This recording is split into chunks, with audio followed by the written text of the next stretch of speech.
Welcome, everyone. You are listening to the High Carbon Podcast, the #1 knife making podcast in Europe since probably ever. New name, a high-end doses of Austrian knowledge, and a low-quality doses of garbage from wherever the fuck Polly is from. Enjoy the show. Well, Who did that? Is. Who So- did? Wait a so that second. was- I know. Listen. Yeah. Who did that? Who did that? So that was Matt. He was the original co-host Oh. back when we first started this, just me and him. And I guess they have a little feud together going on in the DMs with each other between him and Baltic Blades. Yeah, we do. That's a great comeback, Matt. I love it. I felt so bad. I roasted him a lot in the group chat, and he just left me on scene, and I thought he was really hurt, but he was cooking with this one. So Well, it's a pleasure to be here. I know I wasn't supposed to say anything for a little bit, but I can't help myself. It's a pleasure to be That's here all right. at the High Carbon Podcast. High Carbon, right? Right. Yeah. Love it. Love the name. It's a pleasure to be here. I'm sure all the listeners know you by the voice. You've been on quite a few podcasts. Been doing it for way longer than we have. But we met up this year at Blade Show. Me and Albert got the chance to meet you in person, and we've been working on a little project here over the past 2 years. So this will be the second year where we have 20 knife makers. They have to follow certain guideline blade length, and this year we did just the blade shape, and the handle was free, however you wanted to make it.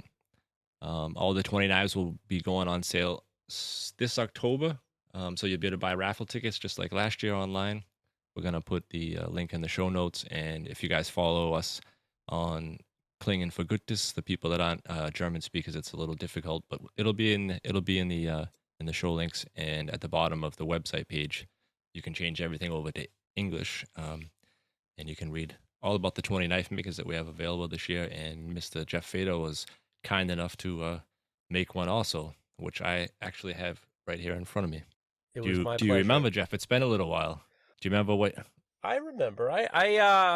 Here's the thing. I've known Keith for a long time, and to most of the listeners that probably don't realize this, Keith is actually from Massachusetts. I know it's hard to believe, and I have to double up the American accent for your listeners so they know that there's not just two Americans on this podcast, because, So when I've known Keith for a long time, and I've known Baltic Blades for a while, and when Keith reached out to me to see if I would join this very nice charity, it was hard to say no. It wasn't hard to say no, but I felt like I shouldn't say no. And then when I got to meet you in Blade Show, it was just, I'm glad I did it, and I'm honored to be invited. Well, to be honest, I kind of feel like that you got tricked into it. I think I sent you the Magna Carta, and you would like, yeah, whatever you need, I'm your man. And then you realized later that there was some knife making involved in it. Yeah. Usually most of the things I do is I'm usually kind of tricked into doing. So I'm at this point as I have I have a limit of how many I'll accept without being a complete prick. And then the rest of them just like, you know what, pretend to be a good person for once. So you got into the pretend to be a good person for once. So it was my pleasure. Well, the blade shape was made by Benjamin Camon, which has been a steady guest of yours. Hey, he's coming on. He's coming on next Monday. He's coming on Monday. Yeah, he's coming on full blast on Monday. Yeah, he's a trip. Ben is a trip. This is one of his budget line knife shapes, the High Chef. If you look at his Instagram page, he's made a few of these that they have like a black plastic handle that's removable on them. I don't know if you put that together, or some of the listeners or the people that have been following us have or not. But this would be the budget line where he uses I think it's POE plastic handles. Ben was one of these guys. He is just an extraordinary knife maker. But the funniest part is, actually, I was at a film festival in Brooklyn, and Fingal Ferguson was there. Fingal Ferguson had this company did a short documentary on Fingal and his knife making and his life on Gabine, the farm that his family has, makes cheese and smoked meats and all that. It's a great little documentary, and I was talking with him. It's the first time I ever met him. I've been talking to him for 10 years. First time I met him, and we were talking to this famous brewer, and they were talking about Austrian, Austrian beers, and then Austrian knives and Austrian knife makers. And Fingal referred to, and it wasn't a pile of people there. Fingal referred to Ben Camon as the Bob Kramer of Europe, which I thought was really, really nice. And I'm not mad about that. I think we're in there. I think Ben's in there. But here's the best part about Ben. Ben is an extraordinary knife maker. He's an awesome blacksmith, awesome bladesmith, incredible fabricator. But when he comes on full blast, he don't talk about knife making. He just wants to fool around. So he's incredibly funny, and we just wants to fool around, which is the best part, because you got this serious knife maker, but he just wants to do dick jokes, which I'm perfectly happy with, frankly.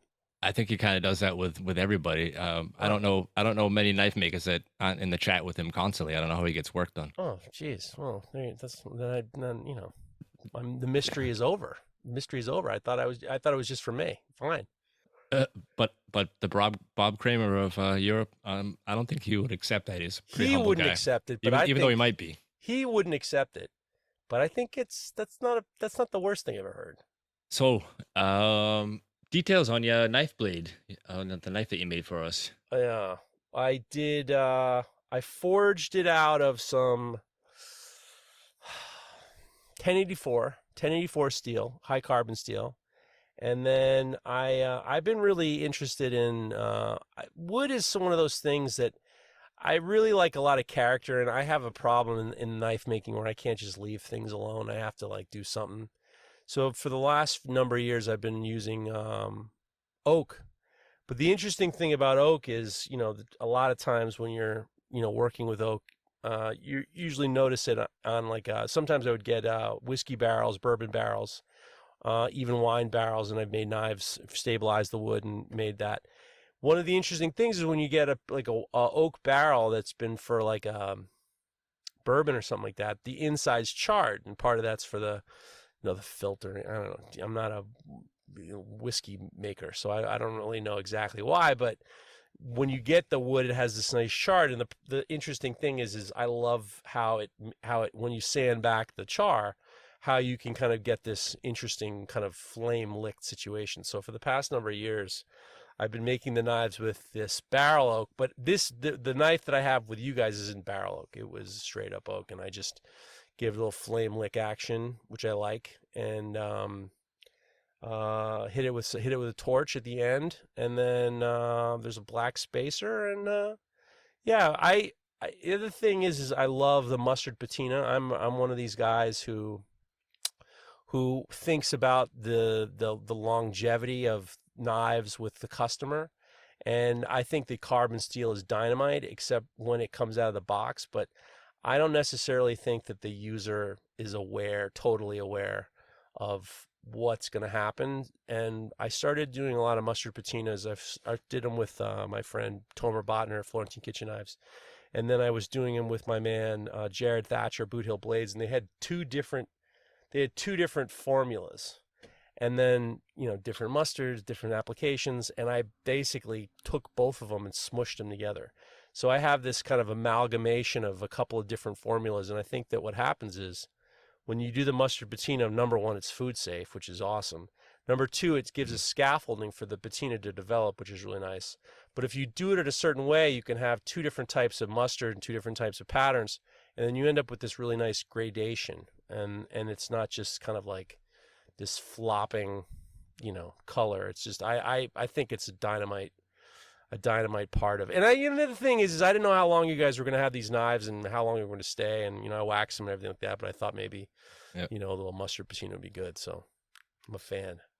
Yeah, I like to do the mustard patina too. I think the key is in layers, do a quick mustard patina, clean it off again, so you get lighter and darker areas of the patina showing through on the blade, kind of like a natural patina would form. And different types of mustard has different colors. A friend of mine is obsessed. Well, Keith probably knows about A1 steak sauce, but Albert and Paulius, you have no idea. So A1 steak sauce. No, we do. Oh, you have A1?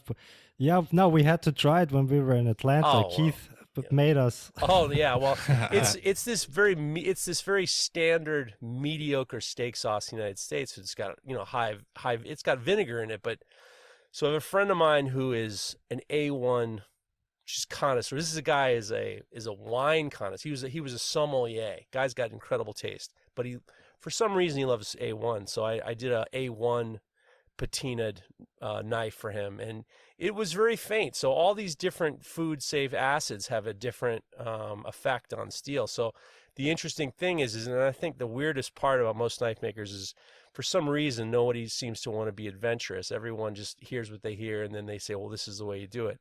But different types of vinegars have different, depth and characteristics. So, yeah, so I sometimes once in a while use A1, and it actually gives a very faint patina. But I think that the food safe patinas are fantastic. Yeah, I'd take my mustard and dilute it with like an apple vinegar. Whoa. Just to get it a little more liquidy. Whoa. I mean, everybody's probably got their own little trick. Albert, you've done mustard patinas before, right? No, never. Never. No, you keep all your mustard patina. Yes. No, I did a coffee etch on a high carbon monosteel blade. Right. But I wanted to ask you, how do you apply the mustard? Because there's different techniques, like with a straw or with a sponge, or how do you apply the mustard to your blade? I kind of cut up a sponge and kind of domed it a little bit. So I made it like a kind of a semicircle, almost like a paintbrush. And then I just dot it. And then you try, the most important thing is what I look for like a very, very very natural looking mark. The interesting thing about when you said you mix it with apple vinegars, I would think that the thinner it is, the closer it could be to running. Like I'd be afraid of I like the mustard because it pretty holds tight on both sides without it kind of running. I'd be afraid that the runs would but maybe that might be interesting. Make a real sloppy one and then see how those drips work. Maybe that's something to think about. But yeah, for me, I would think the best one would be kind of similar to if you were using a paint roller. And then you'd have like a spongy paint roller, and it'd be kind of an even texture. But what is this? Is this the High Carbon podcast, or is this, mustard talk? What the fuck? Mustard talk. But do you apply it and you leave it under for a while, and then you rinse it off, or how does it work? Yeah, I put it on, and then I let it set until it dries. And what happens is it isn't really even the mustardy part. It's the part that is very loose. Like you can't just like put it in a jar of mustard and something to happen. It's like the negative spaces are where the color really pops. And then the longer you leave it on, the longer it goes. And then you can get it to, half an hour. It'll almost dry solidly on your knife. And then when you rinse it off, it's a pretty nice color. And then you go back with a different mustard, or even, and you get this real kind of rich gradation that really is a little bit more interesting than just like, I know Noah Vachon was using a straw, and he came up with some really interesting pattern with the straw. It almost looked like the moon or something like that. What does it do to the surface? Does it make the surface rough somewhat? No, not at all. patina? I mean, it's just it's like a light edge. I mean, it's like a light etch. I mean, you can't feel it with your finger. I mean, it's just the mustard has got such a low. I mean, it's not like ferric chloride. Ferric chloride, you leave it in for a long time and you can actually feel this kind of matte finish all of a sudden. But mustard is such a low amount of acid, but it's just enough to color it. It's almost like if you were using like a stencil and you were just not doing the deep etch, but you were doing the mark. It's kind of like that. It's even probably less. It's a very fine. I mean, it's like when you're using a carbon steel knife and you're cutting an onion with it, and then it makes a patina, you don't notice a difference, right? Well, it's just kind of the same thing. It's the same thing. It's hard. It's not very noticeable. But one thing is interesting is I think that if you have a nice satin finish and use a mustard patina, it chills out your satin finish a little bit. All of a sudden it just kind of just chills it out a hair. Yeah, I noticed on yours that the handle. Let's see, I tried to change this all over from inches to millimeters for our European guys. Here. You got a total length of 15 and a quarter inches. And the blade was like 8.625 or something, so like 8.5 inches. So it's quite a substantial. I mean, the handle is a little bit longer than normal, but I think a lot of people are doing that or adding like inlays or something to try and balance these out. It's a big blade and it's wide. Yeah. So from the heel to the spine was, shit, I didn't even write down, 55 centimeters on yours, and I think the one that Ben had was like 65, so even bigger. Huh. You know, the weird thing for me is like I don't really. I mean, I really try. I really prefer to not be very. I sometimes with handles, especially if it's wood, I end up subconsciously leaving more on, because especially if it's really nice. If the wood is really nice or it's really kind of interesting. With those Wausau handles, I mean, you can chop it whenever you want. You know, I try to leave it. I usually leave them long until the very end, and then I kind of take a look and see what seems like it's nice. And then what I'll usually do is wherever I think it is, I'll leave a little bit extra. The same thing with when I make a full tang knives. If I'm using this really nice wood, I'm really hesitant to, the handles will probably unconsciously generally be a little bit on the bigger side, just because I'm just trying to not take away as much of the really nice wood as possible. So I get I'm not a micrometer man, Keith. I'm not a, no, but you hit it. I still you see hit myself. the balance point exactly on the pinch grip. Well, I mean, there wasn't, lucky. I was lucky, I guess. I don't know. I don't really experience. I honestly, I try to do I try to be spontaneous with almost everything to a certain degree, within reason. And I really try not to get too, I try not to get too crazy. I have some sort of mental problem.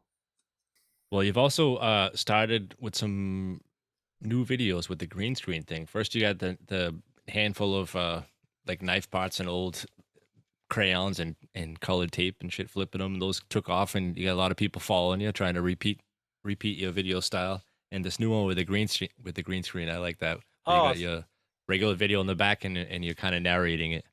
Content is this whole content thing is such a pain in the ass, because it's great and it's terrible. Like, just a little bit of background is I was a sculptor for 30 years, and as soon as social media started to come on, I used it to get away from galleries. Like I consider working with galleries and brokers like a pimp. I call it a pimp relationship. And these people are pigs. And I had some really bad experiences with these brokers and gallerists. And when Instagram first started going, I was on early, and I was really using it to showcase what I was making. And then I was making sales of sculpture, and it allowed me to kind of try to create some sort of public relations without having to deal with these middlemen, pimps. And it was great. And then when I started I started to do a lot of work in progress. I did a lot of, I did these giant sculptures of lures, and it was really great. And then when I started making knives and I started transferring over to creating Feder knives, it was like, Instagram, Facebook were pivotal into the building of this company, and I really kind of embraced it early, and I kicked myself. I was on Knife Talk last week. P.S. the #1 knife related podcast on this German-infested planet, whether you like it or not. You can keep Europe, we'll take the world.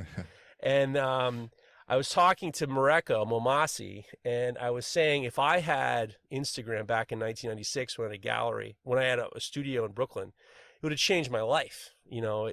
So I really use social media, and I really try to be consistent, but at the same time, it's got to be fun, and I don't want it to be make it look like I'm some sort of giant business, and I want to be, put my face in there and try to do these things. So part of it is I have to figure out ways in which to kind of, enjoy it a little bit, but then I have to figure out ways in which I'm enjoying it, but then it reaches people. So yeah, I've been trying to ever since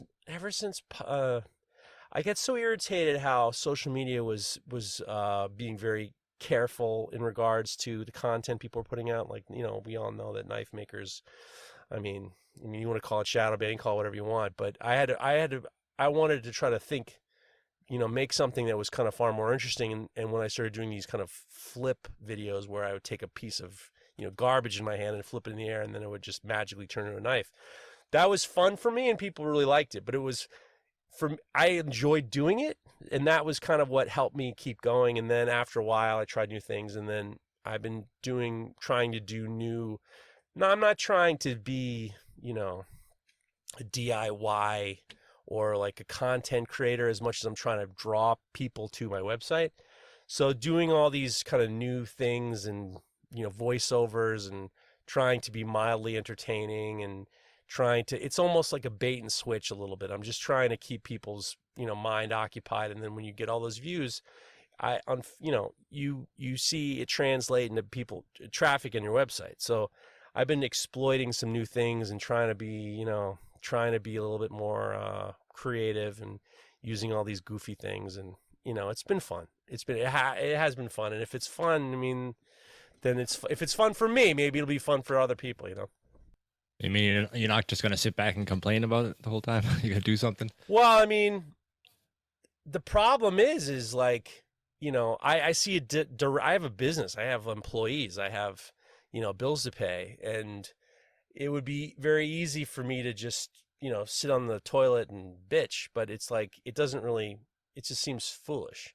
And I think that there's been a lot of, frankly, if you really want to know, I think most knife makers are relatively spoiled, especially the generation who didn't grow up with social media or the internet. And there's this weird expectation that, I'm not getting more, I'm getting stunted. I'm getting shadow banned by Instagram. I'm not getting new customers versus, you have the opportunity to create relationships with your current customers or the people you follow. And that's, you got to find new people. Why? Because people just don't want to buy your shit. I think that's silly. And I tend to think that, I think that knife makers are amazing, and they found something that is not only it is the closest thing to art as possible, and people can use these things and they enjoy it, or they can create some sort of story or memory. But most of these guys really have very little experience in any type of business, and I'm not excluding myself. It took me a long time to kind of learn and business partner and dealing with kind of the business end of these things. But it is some guys need to grow up a little bit and be a little bit more resilient, and be a little bit more resilient is probably the right word. Resourceful and resilient, So do you think if you had Instagram and social media back in the day that you'd still be doing sculpture and not knives? There's not a question in my mind.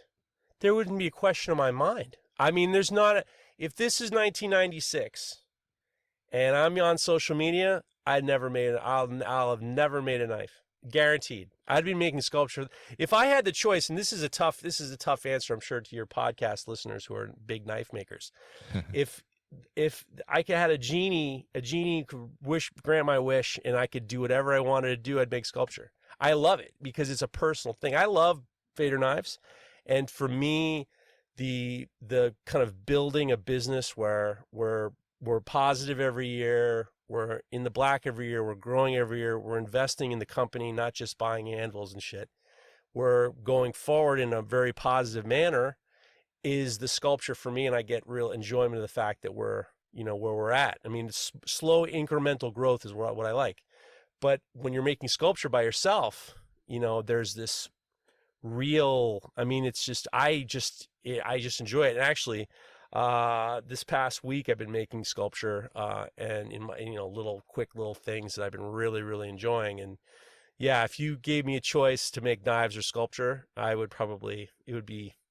most of your listeners wouldn't like my answer. Yeah. I also wanted to ask because, you saw me at Blade Show. I had a sling on my arm. I had broken my collarbone, and yeah. I'm still actually dealing with that right now. I had like a couple of torn ligaments, which is tough. I got no knife making, and it's really tough getting handle material. I get it in big sheets, getting it all cut up in orders and shit. How do you? What keeps you motivated to get in that shop every day? You do have a helper with you now, but for a long time you were by yourself. This is a great question. What gets you out there and keeps you from just sitting there and staring at the wall or doing something that's not even making you money or unrelated to Keith, knife making in your business? This is the $1 million question, and this is a fantastic question because we get this all the time, and a lot of it's desire. a lot of it's desire. When I was a kid, I won't go too far into it, but I mean, the idea is when I was a child, my father was a painter, and Baltic Blades, P.S. to the listeners of this podcast, Baltic Blades, that little bastard, he's writing notes in the show notes. He's trying to be clever. This fucking guy is trying to be clever, and he's footnoting it to the rest of the guys instead of being part of the podcast. You should have said it instead of typed it, Baltic Blades. He writes discipline incoming. I know every of your moves. I know everything. I know, but I mean, go ahead. So fucking say it. This is a podcast. This isn't like this isn't a poem, for Christ's sakes. This isn't a sonnet. This is an audio experience, Baltic. That was a good opportunity for a good joke. Yeah, of course. Yeah. But you're on a roll. Please continue. All right. Please continue. All right. But if I see one more, to the listener, if I see one more Baltic Blades little show notes that he writes up there, we're going to have a problem.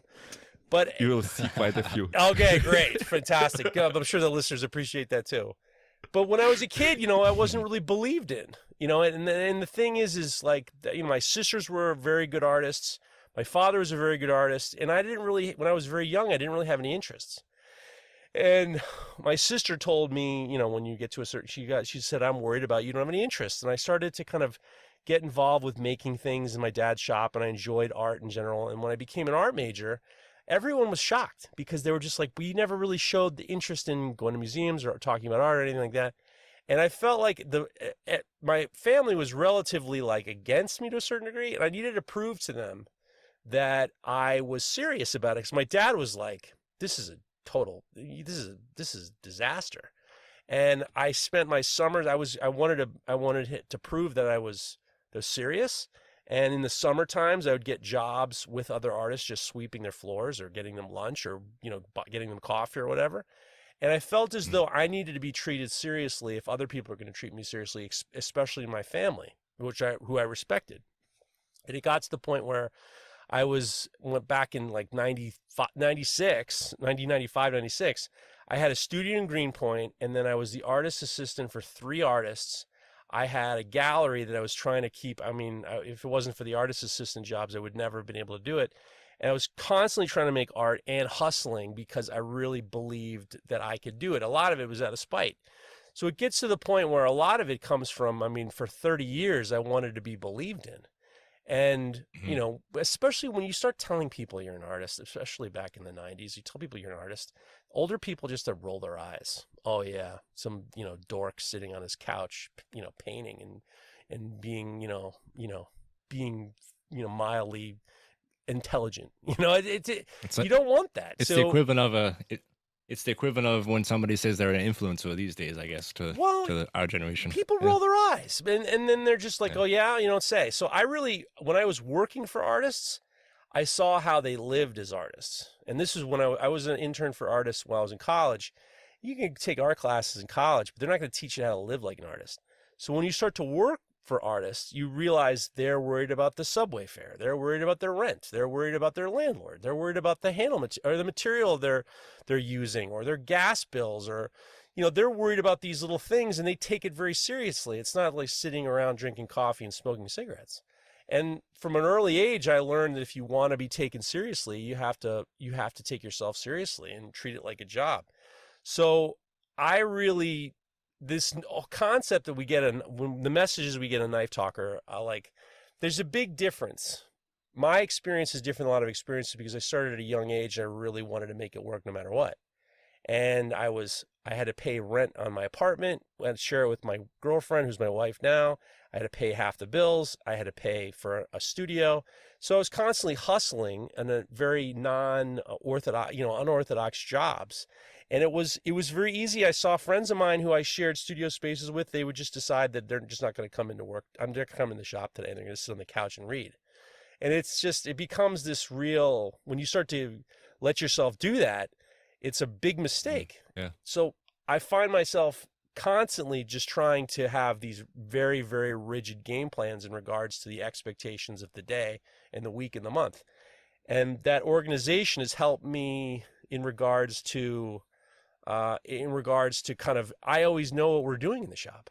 And I got this, my guy, David, who's been with me for a while now, I have to be I have to know exactly what he's up to. So I have to almost work harder because there's certain things he can't do. So I have to like be ahead of him as well. And that makes you more organized. And it gets to the point where there's no real opportunities for, I don't know what I'm doing today. So that's the answer. Yeah, organization is the key. And I think what you said about trying to prove to your family and stuff, that's the hardest crowd to prove that what you're doing is the right thing, or that you're actually gonna make it.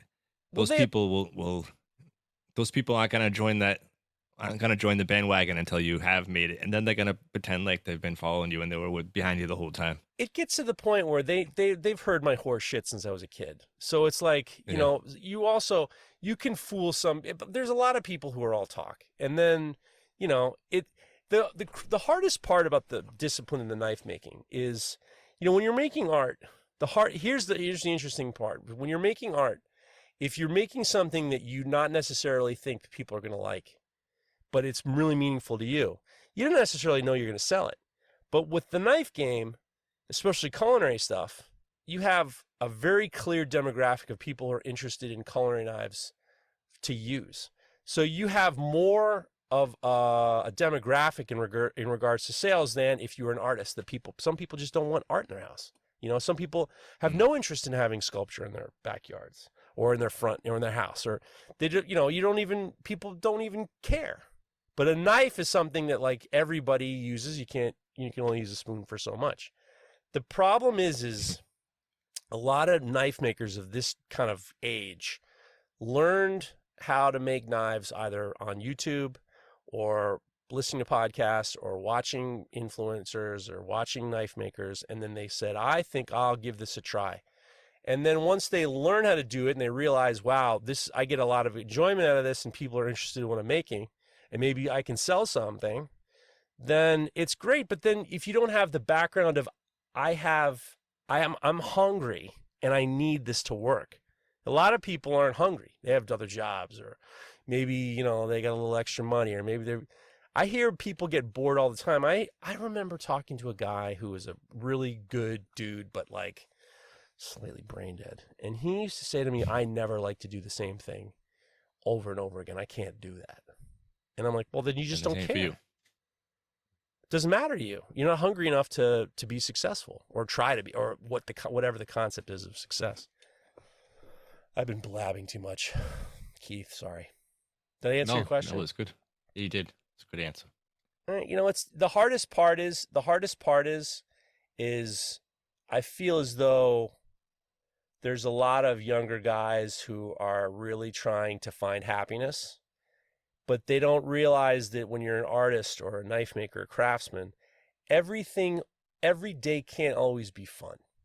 And there are little parts, you know, you have to find the happiness in the fact that you're able to meet a specific deadline. And that deadline could just be like, I need to hand sand 10 blades in a day and a half, you know?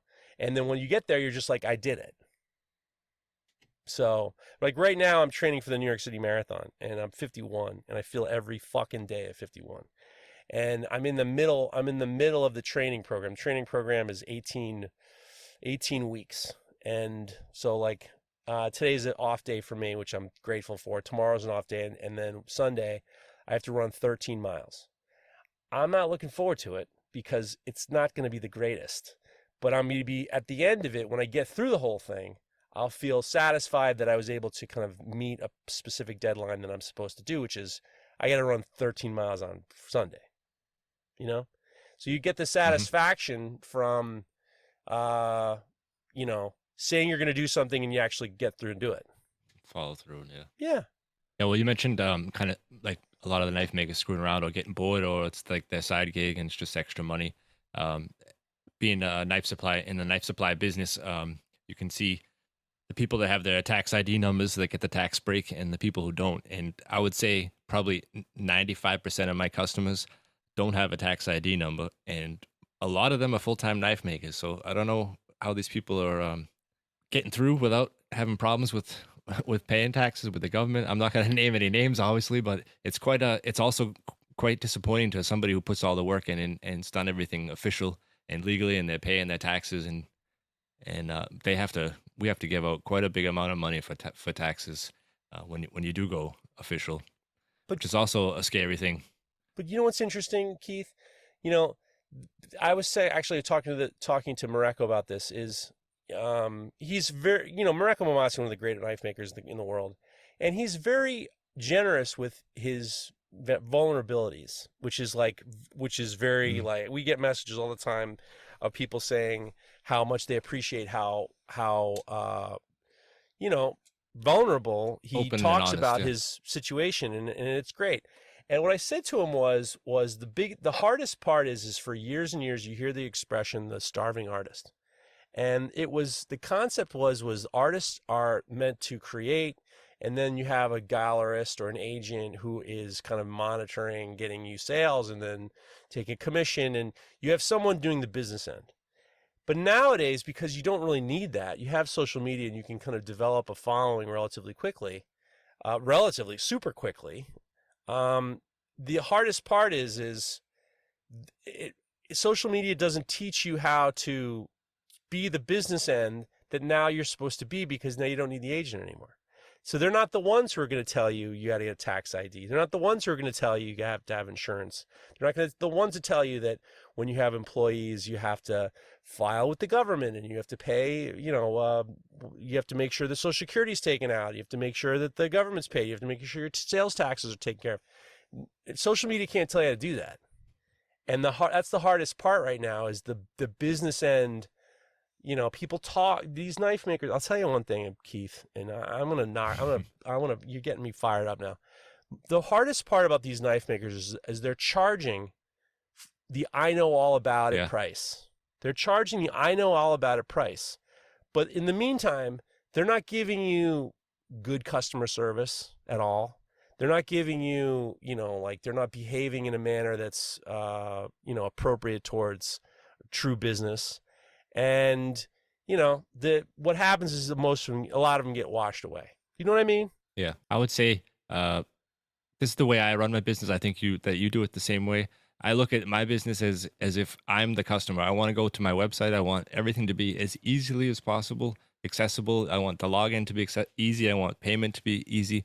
And I want to be able to talk to somebody if I have a problem. Right. And for them to take care of it immediately. And I don't want to have to email him 15 times and call him and go through a friend that might know him because he's not answering my messages and all that bullshit. If you can just stay on top of that customer service and be consistent, you're going to have the customers, you're going to have the following and the people that are going to buy your knives or your material. And I know who you're talking about, and we can leave it there. But there's a lot of people like that. There's a lot of people like that. And the interesting thing is we just had a question on Knife Talk where a guy says, I buy a lot of knives, but then this guy says he was going to send it, and he didn't send the knife. And am I bothering him if I keep emailing him? The way I can only talk for myself, that I was in the restaurant business for a little bit, and I understand customer service. I understand the hospitality business. And if I get an order and I have the knife in the shop, I try everything in my might to send it the same hour.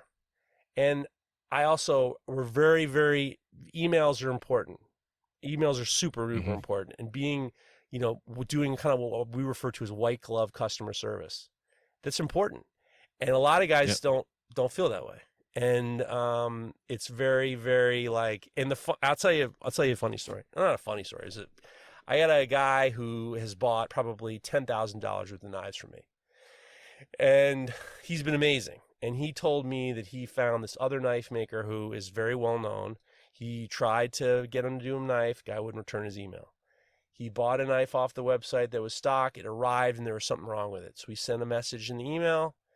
Didn't respond. And the guy didn't give him any customer service whatsoever, none. And he was just like, well, fuck this guy. So he found me, and I've been taking care of him to the point where he said, I really appreciate your service, and I'm going to just keep buying from you. And I mean, I'm into this guy. I mean, this guy's been unbelievable. I mean, $10,000 worth of business. And it was just being a normal person. People aren't used to good customer service. And when they get good customer service, you're on the top of the list. The problem is these big money guys who are charging like an arm and a leg, or as I refer to it, they're charging for knives a career instead of a job. They're losing out. They're losing out on opportunities for growth. what do I know? Yeah, I think even if you can't solve that problem immediately, don't like read the email and be like, I'll get back to that tomorrow or next Friday when I have a minute. Answer the email Immediately and tell them at least tell them, hey, I got your email. Let me look into it. Let me get back to you, or whatever you need to do. Make a note of it. I write shit down. You got to write down. I have lists everywhere. I probably have the same stuff written down in the shop, in the house, in the car, all over the place. But write shit down. So I'm getting older. You forget stuff. Things happen. You just got to stay organized. That's the key, and answer the people immediately. This is the stuff that knife makers don't think is fun. You know, they don't like hand sanding. They don't like doing the same thing over and over again, and they don't like to do the paperwork. The problem is if you talk to a lot of good business people in the knife making world, you know, you talk about repeat business, and most of the guys who are doing a good bit of business have a really high return customer business. And I'm shocked when I see the same names over and over again. And part of that's also because we had to do everything we could to get out of our order lists where we didn't have this log jam of lead time. And now we actually have things on the website that can be shipped on the same day. And, you know, back on Knife Talk, we used to say like a couple number of years ago, you know, we're not like Amazon and it takes time and we have to train our customers. You know, you can say it all you want, but it doesn't really matter. Only a certain amount of customers are going to be able to handle waiting 6 months to 7 months, 8 months for something they bought and when they paid for in full. When you start to make something and then you send it within the same day and you get a message back saying, I cannot believe I ordered this and then under an hour it was in the mail. They remember. And that's way better business than, you know, charging someone out the arm and a leg. And then when they send you a message and you didn't hear back from them. And then the worst is when these knife makers, and I know all about it, is they'll send some bullshit excuse. Oh, my mother-in-law was this, and I was really sick and my back was in pain and I was going through it. You just charged me fucking $800, dude. I didn't ask for like, you know, the whole 9 yards. I mean, you shouldn't be annoyed and you shouldn't be mad about that such lazy knife makers exist, because they funnel in all of the disappointed customers your way. And without those, you wouldn't have had that 10K customer, right? What the problem is. Fuck them. Fuck them. Well, of course, yes. Yes. Yeah. But the problem is they make a lot of other knife makers look bad. And then the other thing is I've actually had guys who know me who've used my name and then they somehow, you know, flop off, and sometimes it can be it's like you vouched for them. Oh, I'm a friend of Jeff's, and you know, he knows Jeff or he knows Mareko, and then that's the vouch, and the next thing you know, the guy's a flea bag. So I mean, I use it constantly. Yeah, I know Jeff. Baltic. You can use it. Baltic. You can use my name anytime you want, man. Thanks. As long as you say it on the podcast, and don't fucking write it down. And you know what I can vouch for? Go ahead. Kilns. This show is sponsored by minihell.eu. Go and buy your next kiln there. Use WF55 there to save 5% at checkout. And this ad will be short because we are not a scumbag podcast that will bore you with 10 minutes of ads in front of it. So back to the show. Look at you. Look at that. Look at that. And you took a shot at me, which is fine. I don't blame you. Well, I mean, I'll tell you, talk about ads. So in Knife Talk, we try to make Knife Talk like a radio show, right? But with Full Blast, I do all the ads in the beginning so you can fast forward through them. So, because I also want to have a conversation with someone and I don't want to have to stop the conversation. So that was a specific, you know, you're having a conversation with someone's crying. You don't want to wipe away the tears and then, you know, let's do an ad for Maritime Knife Supply. You know what I mean? It's like these tears remind me that I need to get myself some gator piss from Baker Forge. FB10 for Full Blast for 10% off. Yeah, I can't do that. So speaking of Baker Forge and awesome customer service, Albert had a little emergency that he needed some gator skin that I picked up at Blade Troll and I think it arrived the next day. Albert, did you get a chance to try that out yet? 'Cause No, I didn't we even. haven't tried it yet. No, but thank you, Keith. So that's good customer service. I texted Keith SOS. We need some gator skin, and was in at our shop the next day. So that's good customer service. Look at you, Keith And- Colby.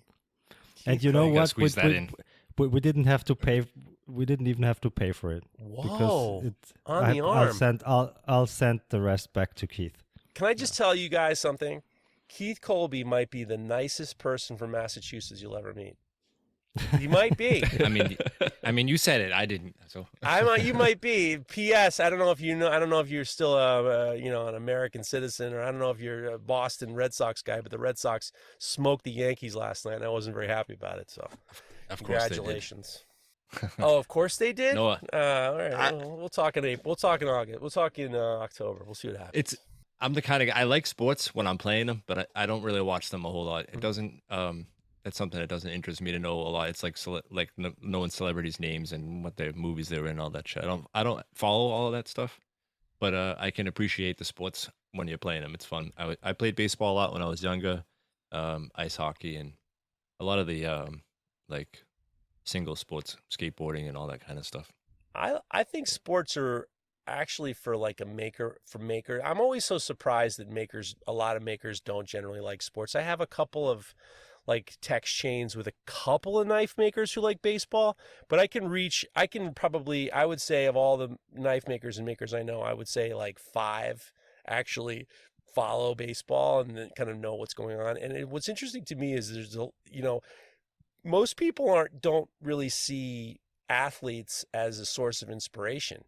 You're talking about people who've really put in a lot of time and energy to be elite, and then they can execute this incredible athleticism on the highest level. I think it's incredibly admirable, and I really find it to be very inspirational. I find athletes and people like that far more inspirational than other knife makers. Maybe it really depends on how competitive you are, because the top sportsmen are super competitive, and I would say the small business owners aren't really that super competitive. If they would choose a way more lucrative businesses than knife making. I agree, but it's never really about the competition as opposed to getting. To me, I always see it as the achieving excellence. And trying to the thing is I think a lot of people don't realize that most of these athletes start out becoming elite at a very, very young age, and they put so much energy and time into becoming elite. The funny thing about knife making is it doesn't really take a whole long amount of time to be proficient. And shots fired. There's a real. Here's a perfect example. Gabe Fletcher of Anchorage Forge, Anchorage definitely. Forge. Mm-hmm. He is he has become an extraordinary bladesmith, but he's only been doing it for 4 years. He's invested the time and energy for education and doing it, but I think he's only been doing it for 4 years, and he's elite. It's because what he's put into it. And even Neil Kamimura hasn't been making knives in the level he has for 10 years, maybe 7 or 8 years. And it's you see these guys and they're putting in an extraordinary amount of time and dedication in order to be proficient, and it's very admirable. It really depends, because you can get comments from people who are oh, I've been a welder for 40 years and this won't hold, this won't do that, da, da, da, da. It doesn't really matter how long you've been doing a thing. If you were doing it in a mediocre level, right, you can do it with half-ass enough of you can half-ass it for a really long time and not improve at all, or you can be a Gabe Fletcher and improve super quickly with a lot of effort and talent and hard work, right? But not everybody can do that in such a short time, and a lot of people in a long time cannot even become half as good as he is, right? And I think that sports, they are naturally, every time it's a competition. So you have to be competitive. It doesn't matter if it is a solo sport or is it a team sport. You have to be super competitive. You want to be the number one. in a business sense, it's a little bit different ballgame. Yeah, I agree with you. I agree that there's different, there's not as much competition. I try to take away that part of it, and I just think about like, how do you become at a Dedication. very elite level? It's if you boil it all down, it's people becoming devoted to what they're doing. When I was a sculptor, I used to have a lot of interns, and I had an intern work for me, and his mom came, and his mom was saying to me, he's like, my son really wants to be an artist. Do you have any words of wisdom? And I said, well, it's really, I mean, being an artist, saying you're an artist and actually being an artist are two different things. It's very easy to just like, do a drawing and I'm an artist. The thing is you have to be dedicated. And part of that dedication, as I explained to her, I said, he has to be just like one vision, and to the point where if you get deserted on an island with no hope of rescue, you're still going to make sculpture. It has to be a compulsion if you want to be at the level, if you're looking to be at the level that you want to be at. It has to be compulsion. Another example is I'm listening to the audio book of Bruce Springsteen. It's called Born to Run. And it's talking about his early days of trying to get out of this goddamn town and to try to become famous, and like how the devotion and just the sleepless nights and the hard work and the getting kicked out of bands. And even Ozzy Osbourne, who just passed away, I was listening to when he was very young. He grew up in this town, Birmingham, which was it was known for, you live and die on the factory floor, and everybody who's in this town is going to end up in the factory, and they're going to be born and work in the factory, and then they're going to die in the factory. And he was compelled to get out, and he just started trying to create this weird band, and he wanted to say, well, what can we do that's different? And people like horror movies, why don't we make horror music? And he started tapping, putting notes on light or posts saying, I'm looking to build a band. There are certain people who are devoted, and they are completely locked in. And there are some that are not, and that's part of the game. I mean, it's just, everybody is not going to get on the boat, and that's kind of the way it is. I mean, I think it really depends on what is the basis of the devotion, right? You can see on like the lower end spectrum, like you told the knife maker buddy of yours who wants always to make something different. Maybe the novelty of the new thing is the basis of his weak devotion, or maybe just the ability to switch from an office job and do something with your hands and make a knife that somebody buys is the basis of your devotion, and that won't run the long game for you. Yeah. And other people like Gabe Fletcher, you can see like a person, it's literally like lighting a fire under his feet, and he's running with a torch. Right. And he's like speed running all of the knife making just because we don't know, but he's well damn talented, and he has the word ethics for it. Yeah. And he can do that, right? And the basis of his devotion is way different than all of the people that I mentioned. 100%. 100%. I talked with Albert a little bit about this kind of about Gabe Fletcher when we were at Blade Show, and I went over to Gabe's table. He won Best Damascus there, and I was holding on to the knife, and I was like, "So, Gabe, you mastered the brewery thing, that you mastered the musician thing. I'm like, now you're on to the knives. It's like 3 years into it, you're blowing past 90% of the other makers. I'm like, now that you've like finished that, what's the next move?" And he just had a grin on his face, and he's like, no, I'm staying with the knife making. But we'll see if he moves on and gets something else. Well, everyone's built different, and there are certain people who have certain goals and aspirations, and I think that the interesting thing is, I think that in terms of the idea of becoming elite, I almost feel like the more important thing is what's everybody's, where does everybody want to go? And I'm very honest. For me, what my goal is I want to create something where I can have something that I can make money and be a little bit more supportive of my family, allow us to do other things. Like, I really see my family first. Like, we've we've done, my wife and I have done is spent all of our savings in order to get our daughter where she needs to be. And I want to be able to provide for my family, and this has been the avenue to do it. I don't have any interest in legacy. I have no interest in any of that. I'd love to build this company as big as it can go, but my dream is to, see as far as we can go and live comfortably, and that's really it. Like, I don't feel the need to be competitive with other people. I'm on my own journey, frankly. And you've just recently got an employee out. Not recently, he's been with you for A couple like years, a year or yeah. so. Do you plan on getting more so that you have more time at home? Or Right now, it's interesting because, I think of the business and I have a business partner that's been with me we've been business partners since I started, and it's been great. I actually on the phone with him. We're actually we're sending a contract out. We're going to start to do prototyping for this guy. And he and I really like these new hurdles. We dealt with a PR company for a year and we just kind of let him go. It was just like not really working very well, but it was like these great things.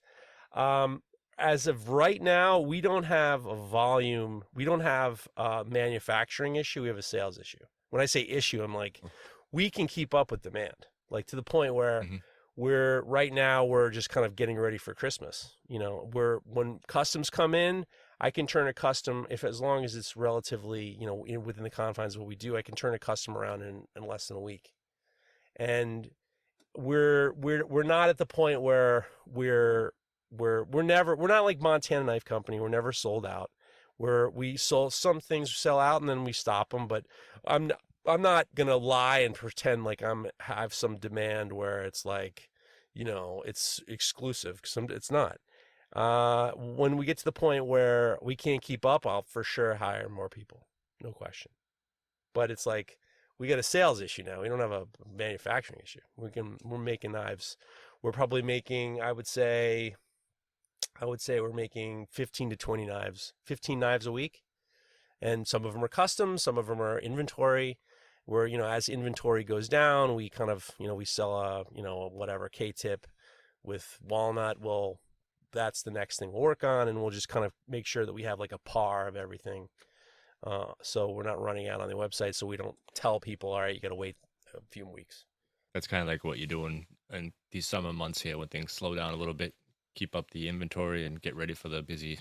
Yeah, it's been a weird year, especially in the United States. The tariffs have become quite an issue, and I actually just invested in more steel than I normally would have to get pre-tariff pricing. And I know that there are a lot of other situations where it's making people a little bit nervous to spend money too. So it's up and down. This has been a weird summer, sales-wise. I would agree to that. And like trying out the sales firm, the PR firm, there is no shame in that, I guess. No. You're saying like, oh, we tried this, and I'm like being fully transparent, and it did not end well. Or it's like you have to try new shit. Well, you have to try new shit and see in what avenue your stuff sticks, right? And where you can reach your customers. So in your case, where manufacturing is not an issue, you just have to try and do different sales channels, and that's about it. Well, here's the thing about when, I'm not going to pretend like I'm Brian House and I'm Mr. Business, but I'll tell you what works for us. I think what's important is I've always been very honest. The reason why I took a business partner on is because I was not good at business. When I was a sculptor, I was making sculpture and it was like working hand to mouth, and it was like I knew that I was not good at the business end. And when I decided that I wanted to be in business, I knew that I would need a partner who could strengthen my limitations. And so part of being a leader, part of being a business isn't being Solomon. You don't have to know everything, but you have to take educated guesses and, invest in things and think about why you're investing in those things. I mean, most knife makers, they'll just buy like a, power hammer or a press or anvils and think that that's going to automatically make their business better. we were looking for a PR company that would help us get more mainstream articles and stuff. And the interesting thing is, in terms of, well, at least in the United States, is that the way PR works, now this may interest you or may not, is what'll happen is most of these magazines know that people are using social media and a lot of people don't need, connections. Most of these PR companies have connections with writers and magazines, or they have the connections, and basically they're almost like a broker to these connections. The other thing is there are a lot of nowadays, which is with mainstream media advertising, they do what's called the affiliate programs, where you will be put into an affiliate program, and then the affiliate program will do a deal with, let's say, a magazine, and then when the magazine has your knife in it and they do a piece on you, and then there's a hyperlink, there's a direct link, you work it with your website so that magazine gets a kickback. That's very common. It's also very common to pay for pieces. It's for big magazine pieces. It is very common to pay. So, and it's funny because most knife makers just seem to think, you're good enough. You're so good that you get these articles. A lot of people just pay, and that's not bad. That's just part of the game. In our situation, we were. Most of the articles in the last year were these articles that I didn't want to be in, which were articles were like, so Geoff, what's the best pull-through sharpener on the market? And then I'm in Bon Appetit for the best pull-through sharpener, which is like, that's really Geoff Feder. Feder Knives says, get this piece of shit. It's like, that's not really what we were what's the best magnet board? And it's just like, that's really not what I'm paying monthly for. And they got to the point where we liked the people we were working with. We liked the PR firm, but the good was outweighing. And I always try to say, is the pros outweighing the cons? And then it gets to the point where the cons aren't really, we're not getting anywhere, and we're just spending money on something where it's really not worth it. Then you just make that executive decision, and that's the most important part about leadership. If something's not working, you got to be able to see it ahead of time and say, okay, this isn't working. We got to know when to cut bait and then try something new. So it's not a sense of failure. It's just it's a sense of kind of like taking an educated gamble, and sometimes it works and sometimes it's not. It doesn't work, and you just got to know when to say no, when to say enough. So to summarize this, Magna Carta is basically you bastard, did not get the benefits. You did not get the benefits from the PR company on your investments, and the air quotes demand problem is not your problem but your business partner's problem. Baltic, that's not what I said at all. That's not what I said at all. I mean, the name Baltic. What are you doing? You playing games over there? Now I told you to. Now go back to typing. I'm just kidding. Yeah, no. I mean, it's. You got to make decisions, and you got to decide whether or not they're going to work or not. And this is the funny thing about knife makers. And I get this message every 5 minutes. Somebody will want me to hold their hand on how to do something, and no one's willing to take any chances at all, especially when it comes to steel. I get messages even this past week. Somebody sent me a message saying, "Hey, I'm trying to do serrated knives. What's the way to do it?" And it's like, well, look, there's you got to practice, number one. But there's a lot of people who have sent me messages, and the guy who asked me is perfectly good. He's a perfectly good guy, and I kind of try to steer him in the right direction. But there are so many knife makers who are so afraid of losing money that they want a bulletproof answer, and they're not willing to lose a nickel in terms of, the education of life. Cheap ass makers. Well, I mean, there are, people don't want to break a knife. They don't want to fuck around with expensive steel. They don't want to make a mistake. You get a piece of damaged steel, you don't want to ruin it, Take classes. That's the best advice. Go somewhere and take a class. I think that's probably one of the best things that I ever did starting off. It's the one thing that people are the least likely to do. And I'm very involved with the Center for Metal Arts. That was one of my first metalworking jobs at the Center for Metal Arts, and this is like almost 20 years ago. And the thing is there's so many people not teaching you the right way, and you have these, and forging education is so brand new in the scope of the world, I mean, people didn't do blacksmithing for as a hobby, for thousands and thousands of years. It's like very rare that now all of a sudden it's this recreational pursuit. So there was never any recreational schoolings. And you learn on a YouTube channel, or you learn on this and that and the other thing. But the schools are the best, and I'm all in on Center for Mental. I'm an acolyte. I'm a Center for Mental Arts guy. And on the Full Blast podcast, I have Pat Quinn on once a month. It's called Great Question with Pat Quinn. It's a specialized, you can, if you go to the Full Blast podcast and you just look in the archives and you look at Great Question with Pat Quinn, Pat answers your forging questions in a very, very incredible way. So yeah, Keith, you're 100% right. Schooling ain't nothing better. So that's in New England somewhere, right? No, it's the New England School of Metalwork is in Maine. The Center for Metal Arts is in Johnstown, Pennsylvania. Yeah, the one in Maine was the one that I was thinking of. Yeah, that's great too. Derek Glacier is amazing, and the knife makers who have come out of the New England School of Metalwork. That's where Nick Rossi kind of really started becoming.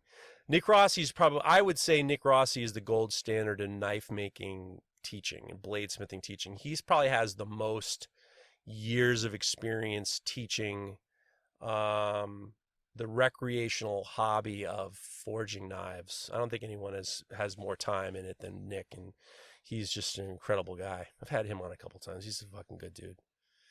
He's subversive too. I like that. A little bit of subversive is good. Can't be so nice all the time. Could be a little subversive. So I got to ask you. I sent you a bar of Apex Ultra when it first came out, and I'm imagining it's probably still sitting on your bench somewhere. Have you had a chance to use it? Or you sent me a big one, right? Yeah. I cut out a kukri, a giant kukri. It was a mix between a kukri. The first large knife I ever remember was my dad was a World War II vet, and he was in India. And he brought back a kukri, but when I was younger, I never heard the word kukri. He called it a Gurkha knife because they're from the Gurkhas, and the Gurkhas are they were the Nepalese fighters, and he used to tell me that the whole reason why it's curved is to cut people's necks off easy. And he had this kukri that I've cherished. I loved it. It was a traditional kukri. It was a really, really cool. And I never really wanted to make one. And then when you gave me that steel, I cut it out. And then I started to realize that the blade shape looked like one of my giant fishing lure sculptures. And I just really kind of leaned into that.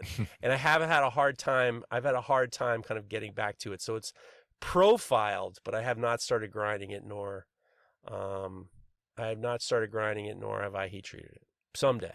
Yeah. So at the time that I had sent it to you, I had just taken a class with Tobias Hangler, which was one of the guys who was involved with developing the steel. And I don't do any forging at home, so that was kind of like all new to me. And you started getting into specific questions, and I'm like, just go ask Hangler. But we have Albert on here; he uses that stuff regularly. So if you had any heat treating questions or anything like that, I'm sure you could message him or ask him. I appreciate it. He'll be able to help you out. Stupidly made it bigger than I've made it, so it fits exactly into the kiln at an angle, and then I don't particularly have a quench tank that will be suitable for quenching it. So it's still going to be on the rack for quite a while. But I love the Apex Ultra. I have a piece of the last piece I made is I had a piece of Baker Forge with Apex Ultra as the core. And it's awesome. It's totally awesome. I'm right about that, right? The Apex Baker had some Apex Ultra, right? I think so. Yeah. Coy sent me a piece with Apex Ultra, and that was the last time I heat treated some Apex Ultra. It was pretty awesome.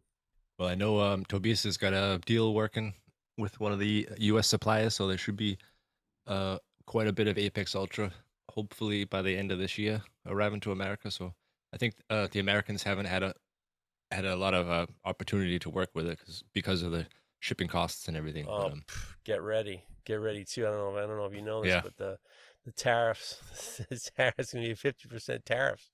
So it's going to be a little bit more expensive than you realize, Americans.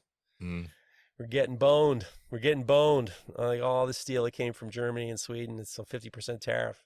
And we don't. All the best steel comes from Europe. Well, Don't you I mean, agree? the United States doesn't have a huge plant that's making like really good quality stainless.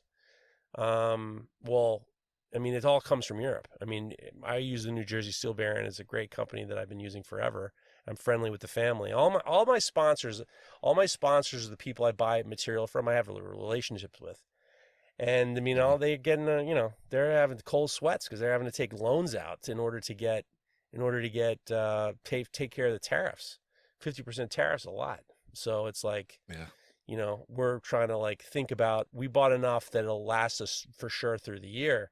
But then it gets to the point where it's like, well, are we going to eat the tariffs if we have to pay for tariffs? Because it's going to turn into like, let's just say for handle material or for steel, maybe it'll mark the material up $10. Do I eat that for the sake of business, or do I pass it on? And these are real serious questions. I tend to be, magnanimous, Keith.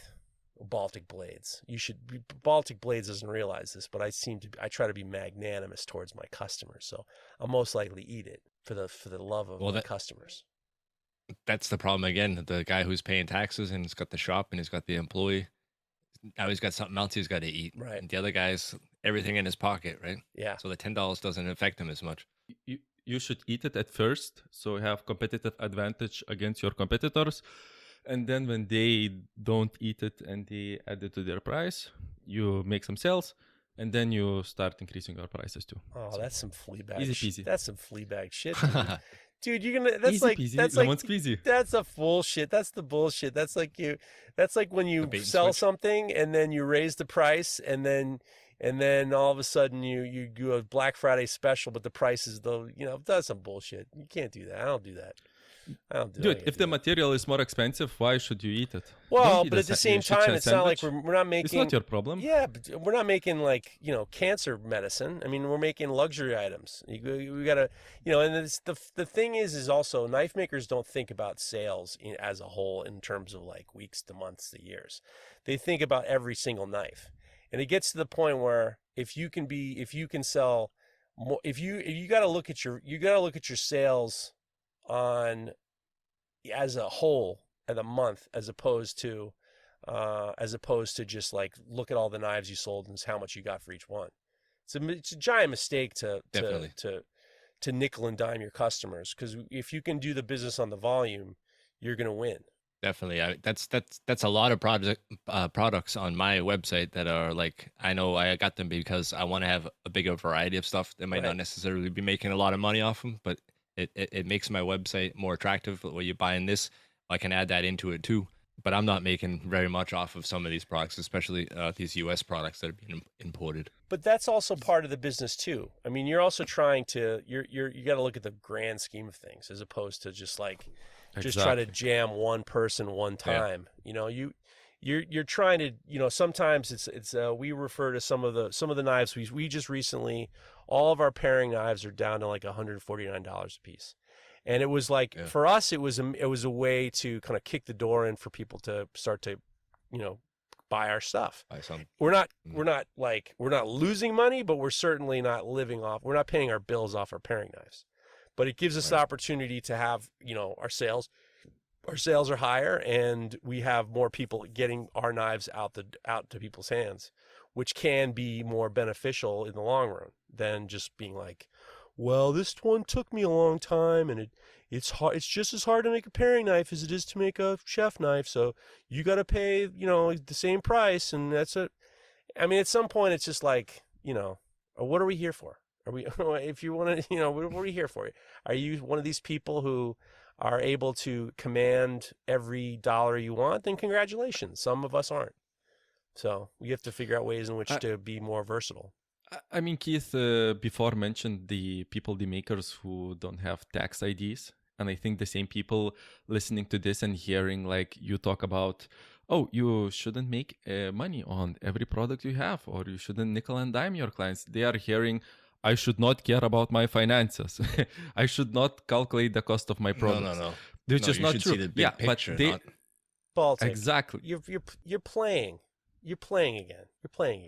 I mean, you have to do what's right by everybody, by your business, by your everything. I tend to think that a lot of knife makers don't really think of the future, like like a 6-month forecast, or what are we doing next year? Or I think that everybody's a little bit too hand to mouth, and it's easy for me to say, but I was that way for a number of years, and it was just very wasteful of my time and energy. It got to the point where having to be able to kind of think about business in terms of sales, in terms of the month, is far more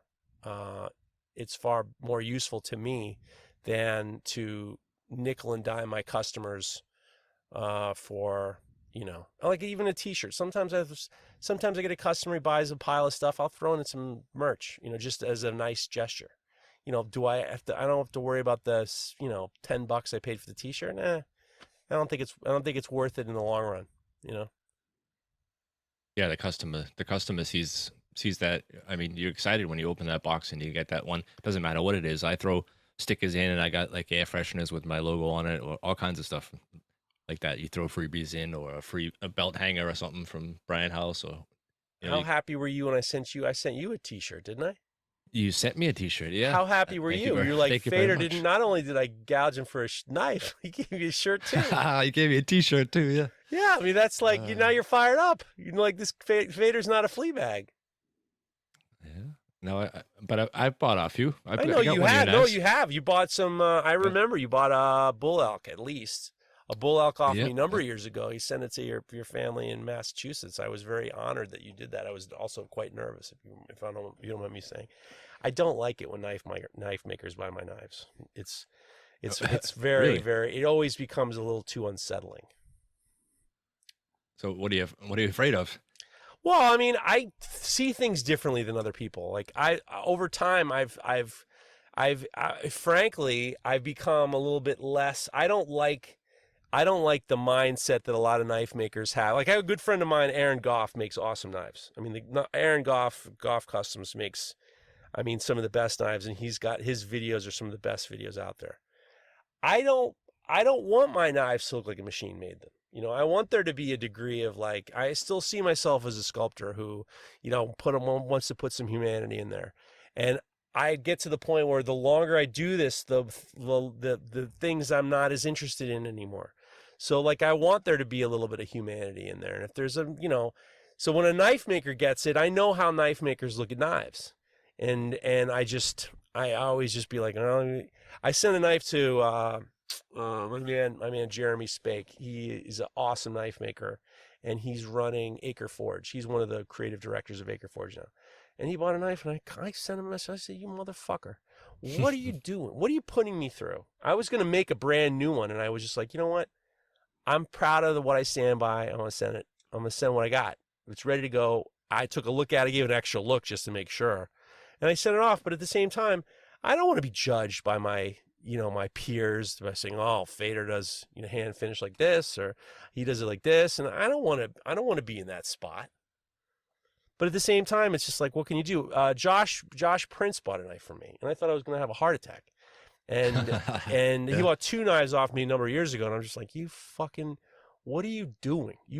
Why are you doing this? Why are you putting me through this? And then he bought them, he uses them all the time, and I'm just like, all right, I guess it just wasn't so bad. Well, it's very generous of you to call me a knife maker, but you're there. I think that's something that every knife maker does anyway, and a lot, especially here in Europe, a lot of knife makers have other knife makers' knives. I think that's a pretty common thing. Yeah, but at least with kitchen knives. But you're knife maker adjacent, so you're in there. So you're just as much a knife maker as anybody else. I haven't made one in a year. I haven't had time with the business. All right, you made one. So you know what you're looking at. You talk the talk. You know what you're looking at. That's good enough for me. I know Albert has quite a few knives from other makers. Is that the first thing you do, Albert? Are you checking them out, throwing the calipers on there? I do. Secretly? Yeah, of course. Yeah, you do. Of course he does. But I don't judge because I know it's hard to make the perfect knife. So I don't judge. What is the first thing you do when you get a knife from another knife maker? It depends on the type of knife it is. But if it's first I check for straightness. Yeah, look down the barrel. That's number one. Yeah. Right? then I check this when it's a chef knife. I check the spine whether or not there's a taper in there, a forged taper or a grounding taper, and then I check the symmetry of the handle. So especially when it's a hidden tang, like a wah handle, I check whether or not the facets are symmetrical. Oh, Jesus Christ. Yeah, and if it's a Damascus blade, I look for scratches and how well the etching was. Finish. Or is finish. Yeah. See, Keith, I'm not paranoid.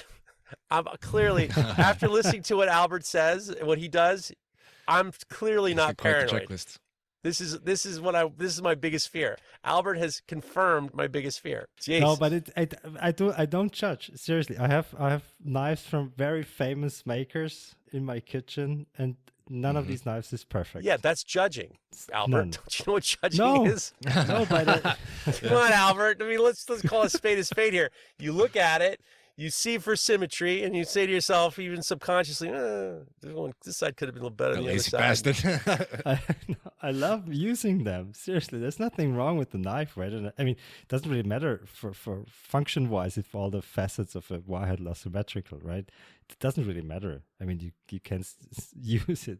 There's nothing wrong. No, so of course. I use all of these knives. So So, let me ask you this: have you ever gotten a knife like that you've gone over and judged, as Geoff was saying, and seen something that has changed their mind and changed the way that you make a knife because it surprised you and worked differently, or is it basically fit and finish that you're checking out? you mean geometry-wise? Like Or- geometry or the grind wise or blade shape or handle designs or anything like that that's changed the way you make knives because Yes, I Yeah. was surprised how good the food release is on a forged texture. When I started out making Damascus knives, I didn't want to have any forged skill on my knives. I want them to be as clean as possible, right? So all satin finish and then the edge. that's the stage I'm at still. And then I got a knife from a bladesmith with the forged texture on the sides, and the food release was awesome. Way better with this hand polished and edged blades I made. So yeah, it changed a bit. So I started forging blades into shape at that point. Because I was surprised how well the food release was. And still is, because I still own the knife. So what are you looking for in food release? That the food doesn't stick to the blade. I mean, doesn't know what your finger's for? I mean, your front finger, isn't that what that's for? Of course, you can use your finger, but if I can forge in a rough texture so that it makes for better food release, why not do it? I mean, I'm with you, and Albert. I love forging blades into shape. So that's Yeah. also a process I like. So why not do it then? Right. Listen, I'm in agreement with you. Forging is the most fun part of the project. There's no question about it. Zero question about it. Well, I'll tell you an interesting story. What you're talking about that is during the pandemic, I ended up buying a lot of knives from a lot of friends of mine. And part of it was for part of it was to be supportive, and the other part of it was to be a little bit, doing some R&D. Not R&D as in like, I'm going to rip this guy off, but like, am I in the right ballpark, And I remember buying some knives, and some of them, being frankly slightly disappointed. And then some of them, one of the things that I was happy about was I felt like I was in the right ballpark, like near my peers. So I wasn't disappointed in what they were doing, but I was like, I had such a negative opinion of what I was doing. I was grateful for the fact that my guys, or the guys I was buying knives from, were at the level they were, and it made me feel like I'm at as competitive a level as they are, which actually made me feel pretty good about myself. Well, Geoff, I don't want to make you nervous, but last year most of the ticket sales, at least here in Europe, were from knife makers. So All right, well. it's possible that one of these guys is going to get your knife and judge it just a little bit, maybe. Well, then Just a little that's the way. What am I going to tell you? I mean, bit. It's all for the kids. You put me in this position, Keith, and now I guess I have, I said I'd do it, and I did it. In probably You did it. in a which- man of your word. and much faster than most of the other competitors. People who participated, I'm convinced. I have to Yours have was been the first finished fat- knife. I was the first knife. Yeah. Yep. Well, I respect your influence, Keith. I did only for you.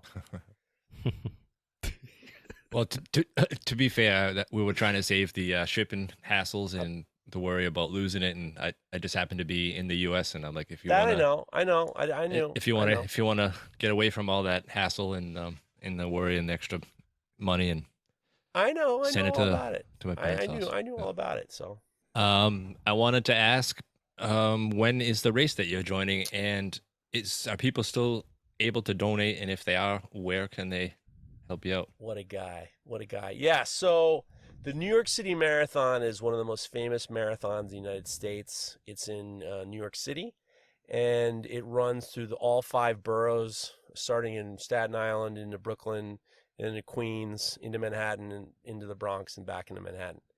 And I did it 12 years ago, and it's one of the most exciting. It's the most exciting. It's the most exciting things that happens in New York. And I did it 12 years ago, and then I did it with this organization called the Michael J. Fox Foundation that raises money for research in Alzheimer's. So I raised money 12 years ago, and then when I turned 50, I was just like, I got to do it again. And it turns out the person that I went to high school with, who was on the board, who originally got me in, passed away. And I thought I should run in her honor. And I sent a message into my old contacts at the Michael J. Fox Foundation. And then I did a quick application. Next thing you know, I'm in. And I think to myself, what have I gotten myself into? So if you go to Feder Knives on Instagram, or if you go to the Full Blast Podcast on Instagram, or if you go to Geoff Feder, GeoffFeder on Instagram, in the bio there's a link, and then it goes to my page. This week I just crossed the finish line of raising all the funds. I was supposed to raise $5,000, which is like, you just want to, it's like out of my mind. That's some pressure. And well, I got time too. Like, it's not due, the money ain't due until, the race is November 2nd. So I'm free and clear of all my obligations. I don't have to worry about these, Michael J. Fox coming at me with a baseball bat. So I'm all free and clear, but for sure people can still donate, it's such an important, business, nonprofit that helps raise funds for people who are really quite ill. So I'm happy to do it, and you can go, feel free, $5, $4, $10.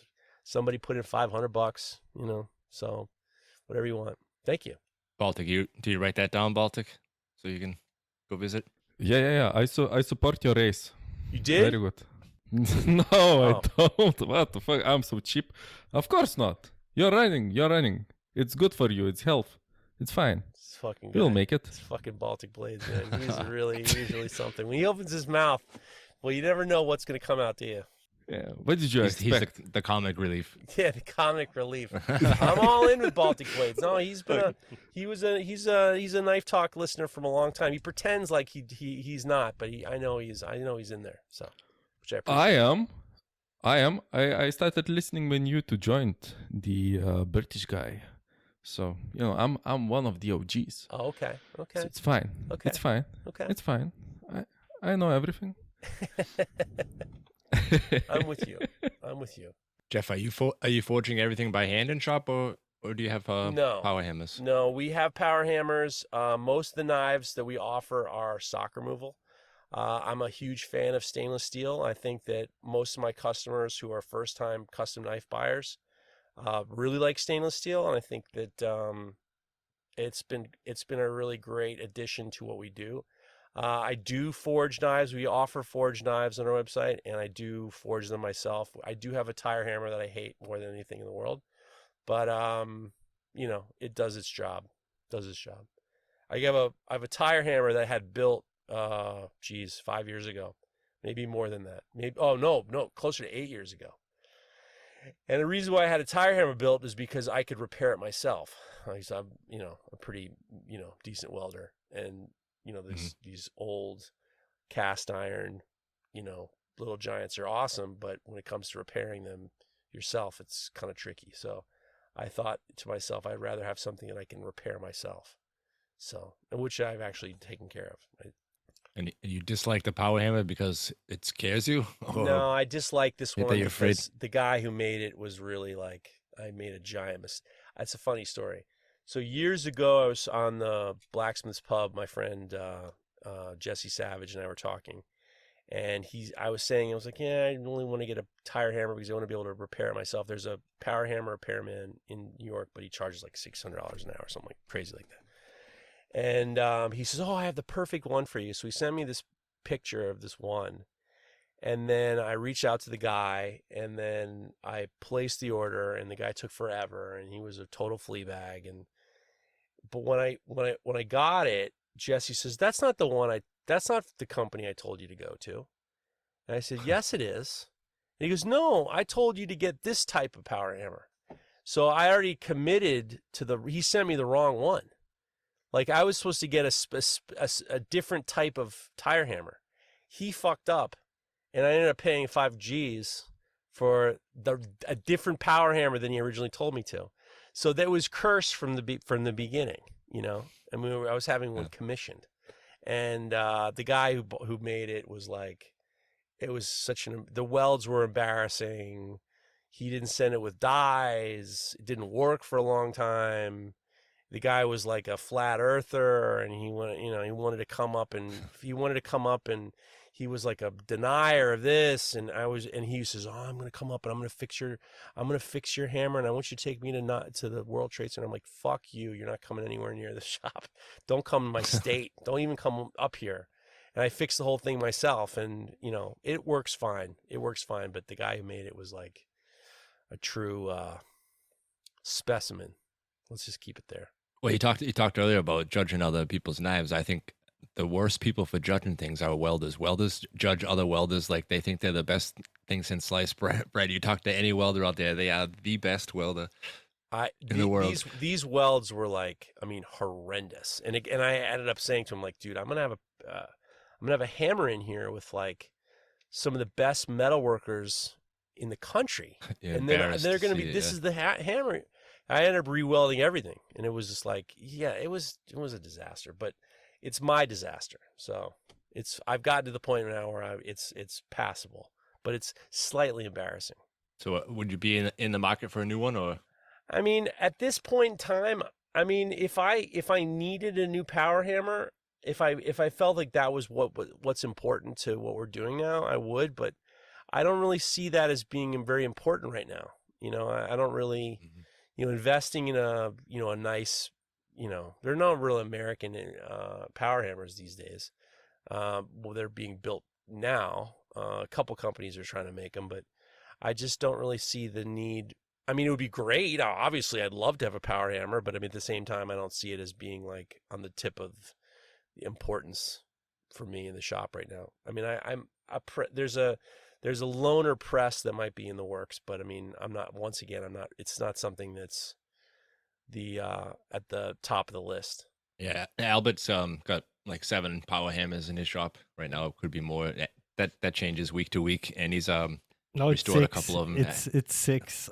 It changes, Albert? Yeah, because we buy them, repair them, and sell them again. But it doesn't really make sense we run a very special kind of business. We do a lot of forging classes and stuff, and that's why we produce a lot of Damascus. That's why we need like heavy power hammers to be as efficient as possible. Right. But it depends on the business model. So for most knife makers, it doesn't make any sense to have a power hammer at all. So a press would be much more efficient, or whatever, a rolling mill, for instance. I'm with you. Another belt grinder. These guys. So power hammer doesn't really make sense unless you run a very special sort of operation, I think. I mean, I agree with you 100%. But we need them, and we like them. Yeah, of course. Of course. And it doesn't, having 7 or 6 power hammers, I mean, in total we had like 15 or something. So we sold most of them. But this doesn't make any sense, to be honest. I mean, we did it because it was fun buying them, restoring them, selling them again. So because we also like the repairing stuff. And we made good money. Well, that's different. So. I mean, that's different. Yeah. Yeah, you got Fingal Ferguson's first power hammer was made by Albert. Wow. Refurbished. Yeah. How good of a dude is that guy? The best. Yeah, he's a good guy. He's amazing. Love Fingal. He visited you recently, right? Yeah, he was in the. He invited me to this film festival, and I got to meet him. And I brought my daughter, and he was awesome to my kid, and he's a stand-up dude. Stand up. We got to meet him for the first time at Knife Show Austria this past May. He's much bigger in person than you might think. He's a big guy, tall. I mean, not heavy, but he's much taller than you would imagine. Yeah, he's tall. And like you said, awesome guy. He was buying beers for everybody and always had something positive to say. He's a nice, really nice guy and shares everything. Always, there's no secret to. Yeah, he knows how to do it. He's the man. Great guy. Love Fingal. So, what do you think, guys? We're an hour and 41 minutes into it. I think that was a pretty good show. Yep. Let's close it down. It's enough. We don't have our intro and music set up yet. We don't have the outro music set up. We just changed names. We're kind of in the middle here, but hopefully by next week we get it all set up, and we will be introducing Geoff on the Klingen for Goodness page. For the English-speaking guys, it translates to Knives for Good. We'll check those out in the show notes. You can follow us on Instagram, and there is a website, like I said, that'll be updated, and we'll let you know when ticket sales will happen. It'll be sometime the last week of October. So check the show notes, follow us, and keep an eye out for Geoff. You can judge his knife next week. There'll be some pictures of it and a little introduction of him on the page. Guys, thank you so much for this opportunity. I appreciate what you're doing. Keith, you are the man. Baltic, Albert, you guys are doing a great job, and I'm honored to be here. Thanks. Yeah, thanks for joining us. It was great to have you. Thank you. All right, guys, we'll talk to you then next week. Bye for now. Bye-bye. Bye-bye.